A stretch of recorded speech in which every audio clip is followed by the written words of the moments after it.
Halo teman-teman semuanya, selamat datang kembali di Albasit Farm. Terima kasih buat teman-teman yang sudah mengikuti video sebelumnya di mana kita membahas tentang cara memanfaatkan limbah kacang hijau untuk pakan domba yang diberikan secara langsung. Nah, di video part 2 ini kita mau lanjut yaitu bagaimana sih cara membuat silase atau fermentasi dari limbah kacang hijau ini. Buat teman-teman yang belum nonton part 1 mending nonton dulu, dan buat teman-teman yang sudah nonton mau lanjut tonton terus sampai akhir video, jangan di skip ya.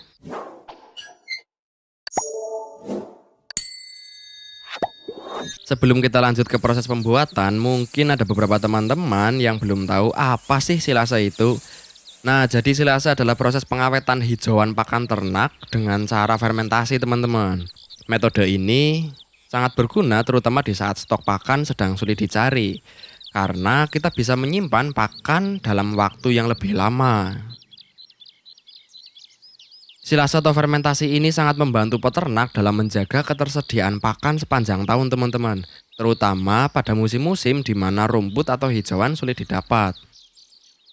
Jadi silase ini bisa menjadi solusi andalan untuk memastikan ternak-ternak kita tetap mendapat asupan pakan yang cukup, teman-teman.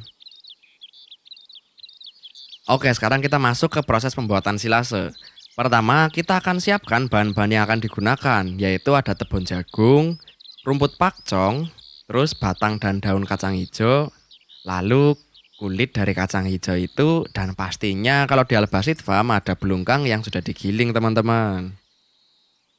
Nah, semua bahan ini bisa dicampur untuk menghasilkan silase yang nutrisinya lumayan kompleks ya, teman-teman. Untuk batang dan daun kacang hijau kita tidak menggunakan mesin chopper ya, karena hasilnya akan terlalu halus. Jadi lebih baik kita cacah secara manual, teman-teman, supaya teksturnya nggak terlalu lembut. Jadi kalau misalnya terlalu lembut itu kayak dombanya kurang minat untuk makan, teman-teman, kurang lahap. Selanjutnya kita akan mencoper tepung jagung dan rumput pakcong menggunakan mesin ini, teman-teman.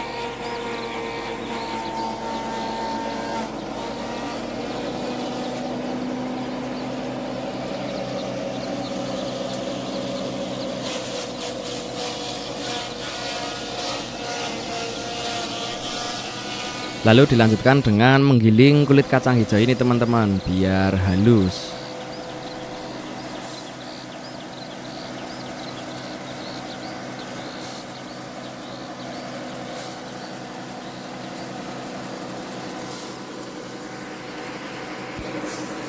Setelah semua bahan sudah siap, seperti biasa langkah berikutnya yaitu kita mencampurkan semuanya dan diaduk sampai rata ya, teman-teman.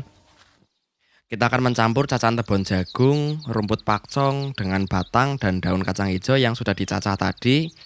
Terus kita juga nambahin kulit kacang hijau yang sudah dilembutkan, juga menambahkan belungkang giling, teman-teman. Jadi kulit kacang hijau ini memiliki serat dan nutrisi yang cukup banyak dan cukup baik untuk kesehatan pencernaan domba, teman-teman. Selain itu, kulit kacang hijau ini bisa digiling menjadi bubuk atau langsung dicampur tanpa digiling ya, teman-teman, tergantung dengan peralatan yang teman-teman miliki.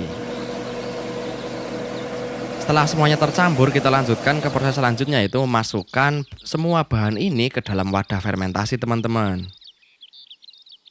Saat ini kita menggunakan wadah plastik untuk menyimpan silase karena kebetulan semua tong-tong yang biasa kita pakai kebetulan sudah penuh, teman-teman. Jadi menggunakan wadah plastik seperti ini juga cukup praktis ya, teman-teman.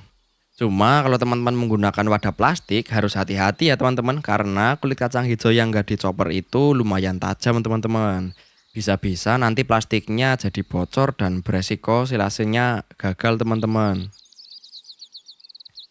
Setelah semua bahan sudah dimasukkan ke wadah, kita harus memastikan wadahnya tertutup rapat supaya udara tidak bisa masuk dan fermentasinya bisa berjalan dengan baik ya, teman-teman. Kenapa sih kita perlu membuat silase? Selain bisa disimpan dalam waktu yang lama, silase juga membuat pakan ternak kita tetap bernutrisi meskipun disimpan dalam waktu yang cukup lama ya, teman-teman. Jadi saya ulangi lagi, ini cukup membantu kita untuk menjaga siklus pola makan domba di setiap musim ya, teman-teman, terutama di musim di mana hijauan segar itu sulit untuk didapatkan, teman-teman.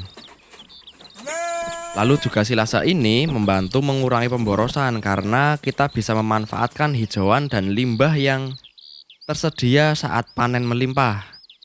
Setelah itu kita menyimpannya untuk jangka waktu yang cukup lama teman-teman. Jadi kita seperti menyimpan stok teman-teman. Jadi itulah cara kita memanfaatkan limbah dari kacang hijau ini dengan cara dibuat silase teman-teman. Dengan metode ini kita bisa memastikan pakan ternak tetap selalu terjaga sepanjang tahun dan tetap bergizi teman-teman. Teman-teman juga bisa mencoba sendiri metode ini di peternakan teman-teman. Terima kasih sudah mengikuti sampai akhir video. Bila ada kesalahan dalam penyampaian informasi, saya mohon maaf. Semoga sehat selalu semuanya dan berkah selalu. Jangan lupa untuk subscribe, like, dan aktifkan notifikasi agar teman-teman tidak ketinggalan video terbaru dari Al Basit Farm. Sampai jumpa di video selanjutnya. Terima kasih.